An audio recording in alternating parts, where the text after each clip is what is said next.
This is something which may take a little bit of explaining, but I will do my best. That's one of the difficulties of talking about things that go beyond the physical or don't have physical properties in and of themselves.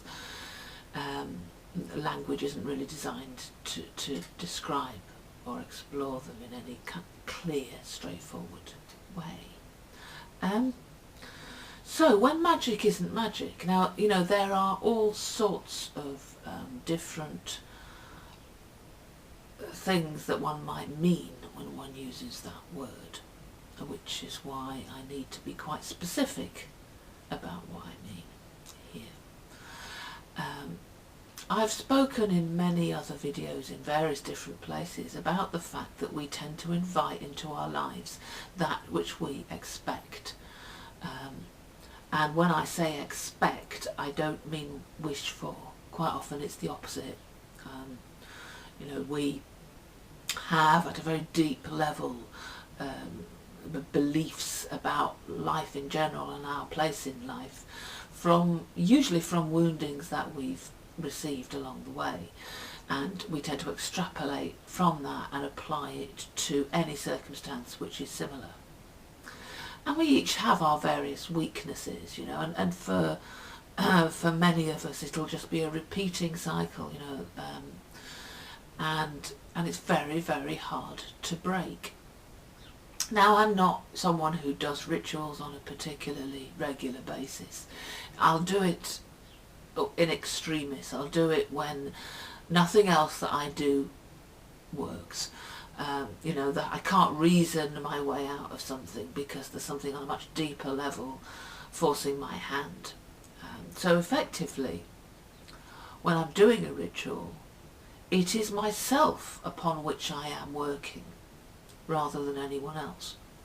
Now, it doesn't mean that I won't then do something as a result in connection with other or others, but more often than not, when things happen or don't happen, it's because of what we contain, what we attract, what beyond our external desires and feelings we invite.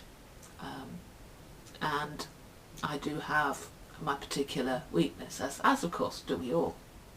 And so recently I've become excessively aware of my need to do something. Now, as I said in the previous video, I'd kind of lost touch with the aspect of myself that would even consider or even think about this. The reasons are many and varied, and it wasn't a particularly wise choice, if it was indeed a choice. Or certainly not a conscious choice, I don't think.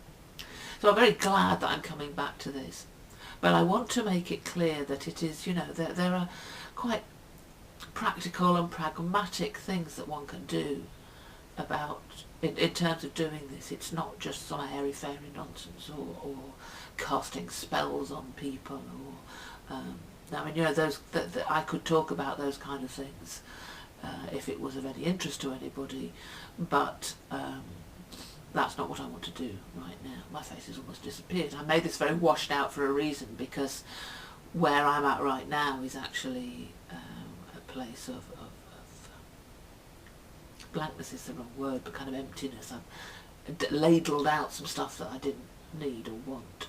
And so I'm going to describe to you what I did. And I have yet to do something which will then invite in more of what I want rather than what I don't want. And when you do these kind of things, you know, you can follow instructions that other people might give you. I tend not to specifically do that, though I'll take clues from various places. It tends to work better, though, if you create something that has meaning for you. But I did actually pick this up from a book, the general gist of it. And I'll explain the sort of process. What I did was I got a breakable pot, and I and over a period of days, I had a little notebook, and on that notebook I put all the pains and fears and anxieties and frustrations and concerns about this particular issue.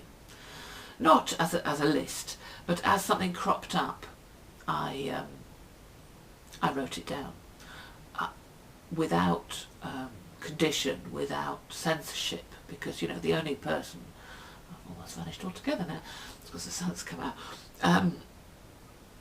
the only person that was going to read it was me.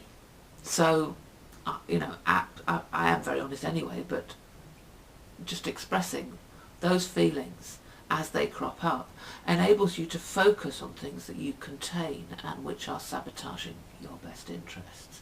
And as I proceeded to do this, quite inevitably I think, I started to feel more and more kind of agitated and angry and hurt, not about anything that was going on around me at the time, but about what had happened in the past. And as you do that, you realise that far from actually being entirely free of it, you are, you still can, you know, what you still contain and what is harming you.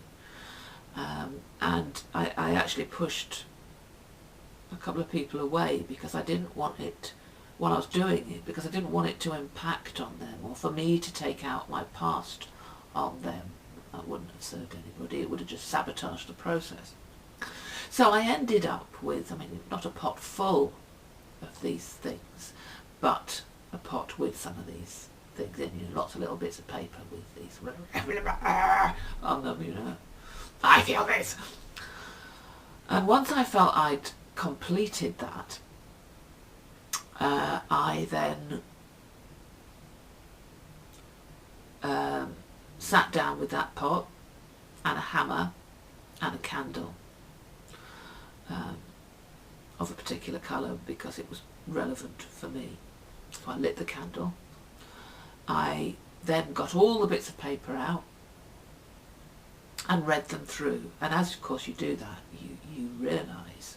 I mean, I have to say that by the point I was reading them, I'd kind of expressed them. So I didn't get that, I didn't get agitated, didn't particularly get upset. I just looked at it and thought, wow, you believe all this.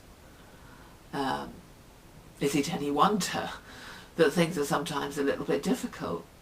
And then I set fire to every single one of them and put them in the pot. So I ended up with a pot full of ashes. Then I smashed the pot. I mean, I think the symbolism in this is fairly obvious, but it's also, you know, it's an act of relinquishing things which you contain. I then went actually and, well, I'm not going to say what I did with it, but I let it go. I threw it away, not around me. And then I walked away without looking back. And I think that again in itself is quite important, because it's actually quite easy when things have happened in the past that wound you to kind of try and let them go and then pick them up again, because they feel to define you, they feel to be a sort of really relevant in your life. I talked on the other channel about forgiveness and about how easy it can actually be if you forgive somebody to let them do the same thing again. And this is on that same principle, that you're not going to just then go and gather all these same things back up and have them play out. Now when you do this kind of thing, you have no idea how it's going to feel and what it's going to make you feel you want to do.